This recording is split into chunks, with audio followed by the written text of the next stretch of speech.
Allez, bonjour à tous, j'espère que vous allez bien. Pour ma part, toujours un peu malade, je pense que ça s'entend un peu dans la vidéo. Donc en tout cas, on commence un nouveau mois et on commence en même temps le dernier trimestre de l'année 2024. Et donc aujourd'hui, tout simplement, on va faire un débrief sur ce qui s'est passé pendant le mois de septembre et puis plus largement sur le troisième trimestre 2024. Et on verra en termes de projection ce qu'on peut attendre pour le mois d'octobre et plus largement, vous l'avez bien compris, du dernier trimestre 2024. Juste avant de commencer cette vidéo, les amis, j'ai un bon plan pour vous. Dans la description, vous allez trouver un lien Linktree qui va vous mener vers les meilleures plateformes pour trader les cryptos. Et sur chacune des plateformes, vous allez obtenir des réductions à vie sur vos frais de transaction et des bonus qui peuvent aller jusqu'à plusieurs milliers de dollars.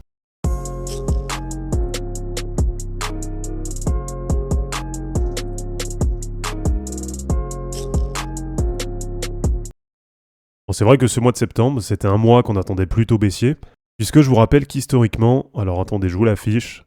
Voilà, historiquement, le mois de septembre, c'est quand même un mois qui est plutôt rouge. Donc à part 2023, sinon on restait depuis 2017 sur des mois de septembre qui étaient rouges. Et en moyenne, c'est un mois qui avait donné moins 3,7% sur Bitcoin. Et pour le mois médian, on était à moins 4,3%. Donc c'est vrai qu'on attendait du coup, très logiquement, un mois de septembre plutôt rouge. Et finalement, un peu à la surprise de tous, on a clôturé très largement dans le vert, avec c'est vrai pas mal de volatilité. Et là, si vous regardez, sur le mois de septembre, on a touché sur Bitcoin les deux extrêmes du canal descendant. Donc ça nous fait à peu près du 25-26% de volatilité.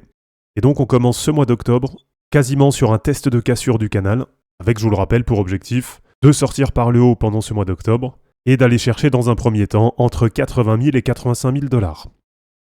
Alors si on revient déjà sur le trimestre qui s'est clôturé hier soir, donc sur le troisième trimestre 2024, pour le bilan, on est sur du plus 0,96% sur Bitcoin. Donc finalement un trimestre qui clôture quasiment à break-even. Et là aussi on était sur deux trimestres qui étaient bien rouges, moins 2,5% en 2022 et moins 11,5% en 2023. Et du côté d'Ethereum, vous l'avez vu, là c'est vraiment moins bon, avec un moins 24,1% sur le trimestre, alors qu'on avait déjà fait du moins 5% sur le trimestre précédent. Bon, si on revient sur du mensuel, donc on a un mois de septembre qui clôture à plus 7,2% sur Bitcoin. Et par contre, en termes de projection, pour le mois d'octobre, là normalement, on devrait s'attendre à un mois plutôt pas mal, puisqu'historiquement, octobre et novembre sont les deux meilleurs mois sur Bitcoin, avec pour le mois d'octobre à peu près du plus 21% à attendre. Et pour le mois de novembre, alors en average, on est sur du plus 46,8%, et pour le mois médian, on est sur du plus 8,8%. Donc là, j'ai envie de vous dire une nouvelle fois que normalement, toujours entre guillemets, il faut toujours prendre des pincettes avec Bitcoin, mais normalement, on a passé le plus dur. Et donc moi, de mon côté, je reste toujours un petit peu sur le même scénario. Et ce scénario, je vous l'ai partagé plusieurs fois. Donc là, pour le mois d'octobre, moi, ce que je vais attendre, ça va être tout simplement le break des 74 000 dollars. Et donc ça nous permettrait tout simplement de passer l'ancien ATH, et avec l'objectif d'aller chercher à peu près 83 000 dollars sur le mois de novembre. Donc 83 000, je vous rappelle, c'est ce qui correspond à peu près à l'objectif de cassure du canal descendant. Alors si on reste toujours sur du mensuel, vous allez voir qu'il y a quand même pas mal de signaux qui sont vraiment positifs, avec pour l'instant notamment la récupération de la moyenne mobile 7. Et là c'est vraiment positif, puisque ça veut dire qu'après sur du mensuel, avec les moyennes mobiles, pour le moment on n'a plus aucune résistance. Sur l'indicateur Kama, même si c'est vrai que je ne l'utilise pas trop en mensuel, c'est plus un indicateur que je regarde pour le trading. Mais en tout cas, depuis novembre 2023, on a eu le signal d'achat, et on voit qu'on est encore très loin d'un potentiel signal de vente. Donc de ce côté-là aussi, ça reste extrêmement positif. Et sur Ishimoku, c'est pareil. Donc on reste au-dessus de toutes les courbes, avec sur les derniers mois, plusieurs tests sur la Tenkan mensuelle, qui pour l'instant a bien tenu en support. Et donc on a la confirmation que là aussi, sur Ishimoku, ça reste pour l'instant extrêmement positif sur du mensuel. Alors, ce que je voulais vous montrer aussi, c'est que du côté du MACD, et là c'est vrai que c'est pas l'indicateur que je regarde le plus, mais en tout cas c'est un indicateur qui est quand même très pertinent.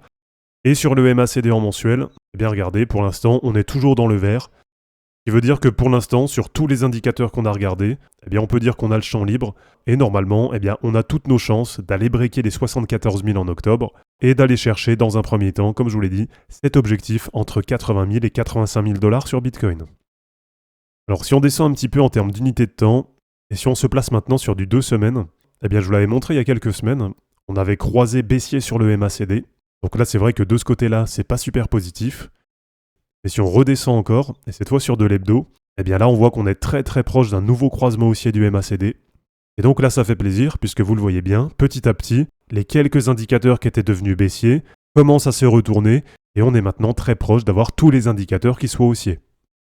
Et allez, je vous le remontre quand même pour le plaisir. Donc souvenez-vous, on a vu la fameuse pastille bleue pendant le mois de juillet.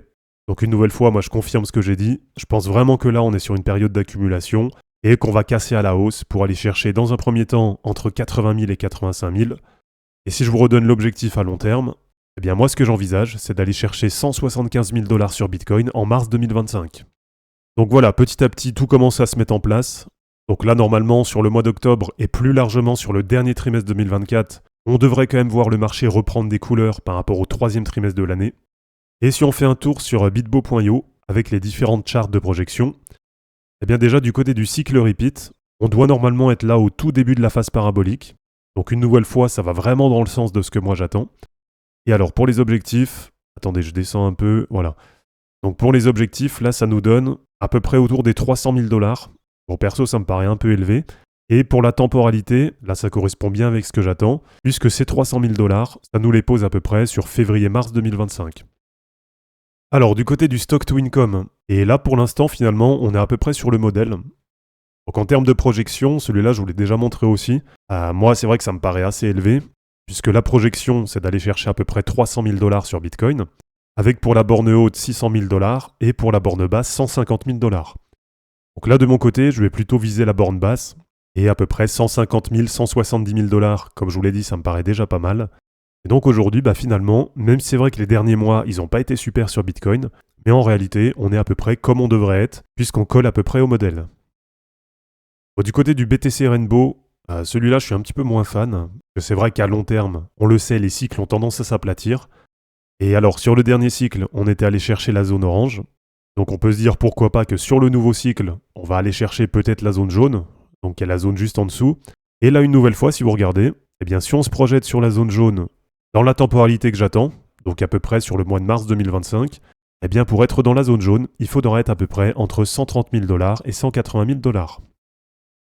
Alors ensuite, du côté du Pi Cycle Top Indicator, et là celui-là c'est vrai qu'il fonctionne super bien.